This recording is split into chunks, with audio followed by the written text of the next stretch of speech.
अभय कुमार और आपका फिर से स्वागत है द इंडियन इंजीनियर में। तो आज हम लोग बनाने वाले हैं एक हैंड पावर्ड जनरेटर। तो ये जो जनरेटर है यूएसबी पावर्ड होने वाला है। तो इससे आप अपना फ़ोन चार्ज कर सकते हैं और यूएसबी पावर्ड जो भी छोटी मोटी चीज़ें हैं वो सब चला सकते हैं। और क्या क्या चीज़ें पावर कर सकता है ये जानने के लिए वीडियो के आखिर तक बने रहिए। तो चलिए शुरू करते हैं।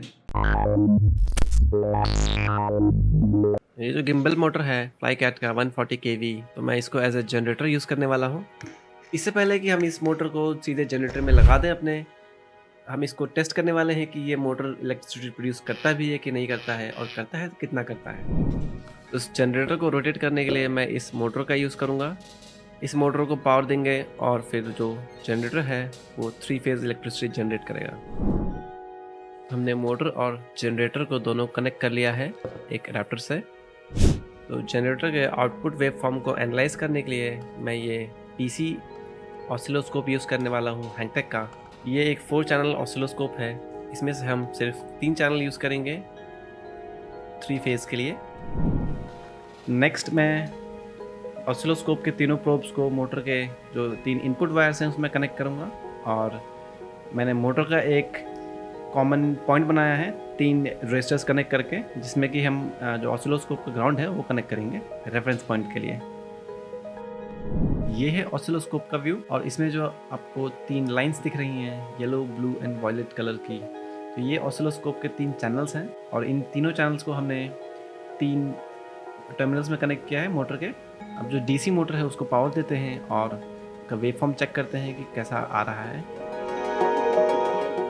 जैसे कि आप देख सकते हैं हमारा जो जनरेटर है ये 3 फेज़ एसी वोल्टेज जनरेट कर रहा है, जो कि थोड़ा थोड़ा शिफ्टेड है फेज़ में।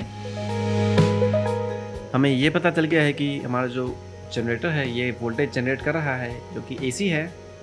तो अब हमें पता करना है कि ये जो वोल्टेज है कितना है पीक टू पीक।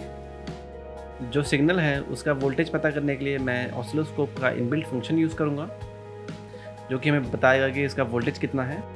तो तीनों चैनल का जो मेजरमेंट है वो मैंने स्क्रीन पे लगा दिया है, और चैनल 1 का जो फ्रीक्वेंसी है वो भी लगा दिया है। तो तीनों फेज़ का जो वोल्टेज आ रहा है वो है अराउंड 37.6 वोल्ट्स, और जो चैनल 1 का जो फ्रीक्वेंसी है वो है 2.8 मिली सेकेंड्स के अराउंड, जो कि आता है 350 हर्ट्ज़। तो अब हम लोग को पता है कि हमारा जो जनरेटर है वो काम करता है और वो साइन वेव जनरेट करता है जो कि है 3 फेज़ का। तो अब हमारा नेक्स्ट टास्क है एक इसका प्रोटोटाइप बनाना, जो कि हम हाथ से चला के देख सकते हैं। तो चलिए शुरू करते हैं उसका प्रोसेस। तो हमारा जो प्रोटोटाइप है कुछ ऐसा होने वाला है, जो कि काफ़ी सिंपल रहेगा। इसमें सिर्फ 2 गियर्स रहेंगे बड़े और एक हैंडल रहेगा, और सारे मिलके जो मोटर है यानी कि हमारा जनरेटर उसको ड्राइव करेंगे। सबसे पहले मैंने कैड में इस सारे पार्ट्स की 3D मॉडलिंग कर ली, और फिर एक एक करके मैंने सारे पार्ट्स 3D प्रिंट कर लिए। यही हमारे सारे 3D printed parts, ball bearings और मोटर। अब जल्दी से सारे पार्ट्स को असेंबल कर लेते हैं।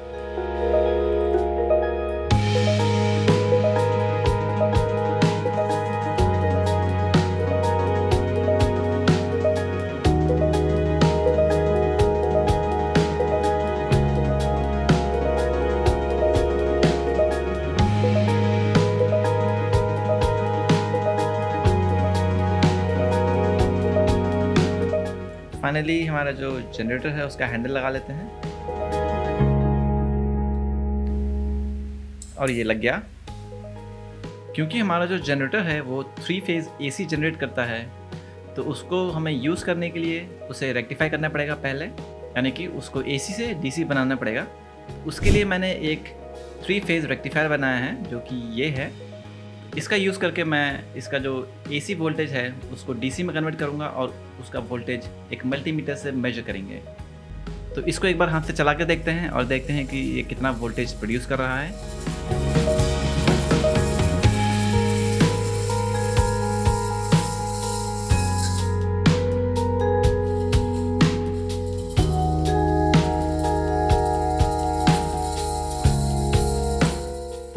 इसके अकॉर्डिंग हमारा जो जनरेटर है वो 59.9 वोल्ट्स जनरेट कर रहा है मैक्सिमम, जो कि काफ़ी है हमारा छोटे मोटे डिवाइसेस चलाने के लिए, जैसे एलईडी लाइट्स हो गया, हमारा फ़ोन हो गया, उसको चार्ज करने के लिए।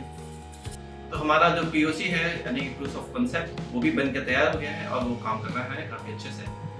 तो अब हम बनाते हैं अपना एक्चुअल हैंड जनरेटर। तो उसका प्लान ये है कि हम जनरेटर के हैंडल से मोटर तक पावर पहुंचाने के लिए एक प्लांटर गियर का यूज़ करेंगे। इसका जो गियर रेशियो है वो 1:4 होने वाला है, यानी कि हमारा जो हैंडल है एक रोटेशन कंप्लीट करने से हमारा आउटपुट शाफ्ट 4 बार रोटेट करेगा।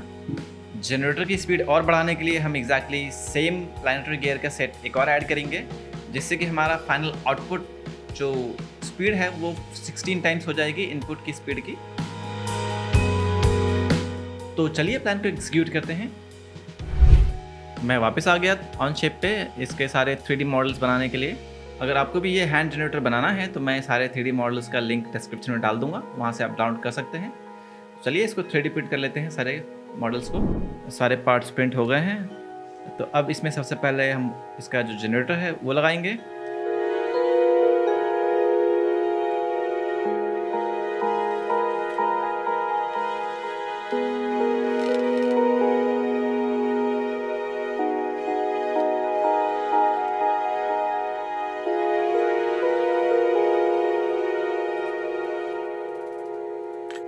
मोटर यानी कि इसका जो जनरेटर है वो उसके बेस में लग गया है और फ्रीली रोटेट कर रहा है। नेक्स्ट हम लोग इसका सन और प्लैनेट गियर्स को असेंबल करेंगे।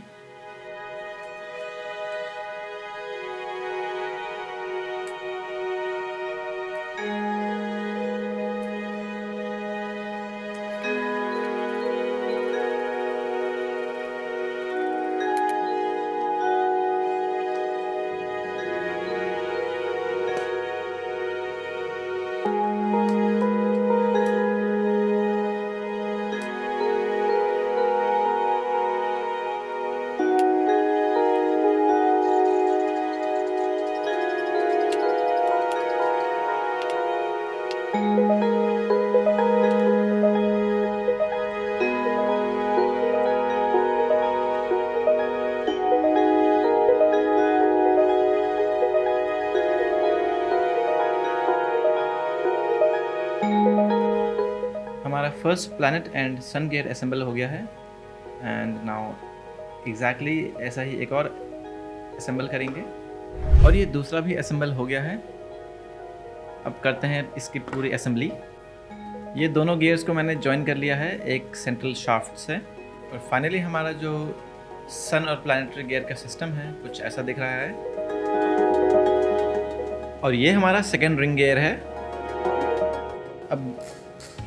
अब दोनों रिंग गियर्स को स्क्रू की मदद से अटैच कर लेंगे और ये हो गया हमारा ring gear attach. And finally हमारा लास्ट स्टेप, इसके अंदर रिंग गियर्स को इंसर्ट करके उसको फिक्स कर देंगे और ऊपर से ये कैप लगा देंगे और इसका क्रैंक लगा देंगे जो कि यूज़ होगा इसके घुमाने के लिए। अब हम लोग कनेक्ट करेंगे इसका इलेक्ट्रॉनिक्स। इसका इलेक्ट्रॉनिक्स काफ़ी बेसिक होने वाला है। इसमें एक फुल ब्रिज रेक्टिफायर होगा जो कि 3 फेज AC को DC में कन्वर्ट करेगा। एंड फिर उसके बाद वो उसका नेक्स्ट स्टेज होगा बक कन्वर्टर जो कि वोल्टेज को स्टेप डाउन करेगा। एंड देन फाइनली हमारा एक 5 वोल्ट रेगुलेटर है जिसमें एक फीमेल USB पोर्ट अटैच्ड है। अब जनरेटर और इलेक्ट्रॉनिक्स को कनेक्ट कर लेते हैं। अब मैं इस जनरेटर के साथ कुछ चीज़ें टेस्ट करने वाला हूँ, यानी कि इसे चला के देखने वाला हूँ। उसमें से पहला चीज़ है ये मोबाइल फ़ोन। उसको चार्ज करने का ट्राई करेंगे हम लोग और देखेंगे कि चार्ज होता है कि नहीं होता है। नेक्स्ट हमारे पास ये कूलिंग फ़ैन है जो कि USB पावर्ड है। ये LED स्ट्रिप है और ये भी USB पावर्ड है। और लास्ट में हमारे पास है ये रिंग लाइट जो कि USB पावर्ड है ये भी, और ये भी 5 वोल्ट से चलता है। और हमारे पास ये एक और एसेसरी है जो कि हम लोग यूज़ करेंगे करंट और वोल्टेज मेजर करने के लिए। सबसे पहले जो USB डिटेक्टर है उसको आउटपुट पोर्ट में कनेक्ट कर लेते हैं। सबसे पहले मैं जो कूलिंग फ़ैन है उसको टेस्ट करूँगा। तो ये फ़ैन 4.5 वोल्ट्स पे अराउंड 0.26 एम्प्स कंज्यूम कर रहा है। नेक्स्ट ये RGB LED स्ट्रिप टेस्ट करते हैं।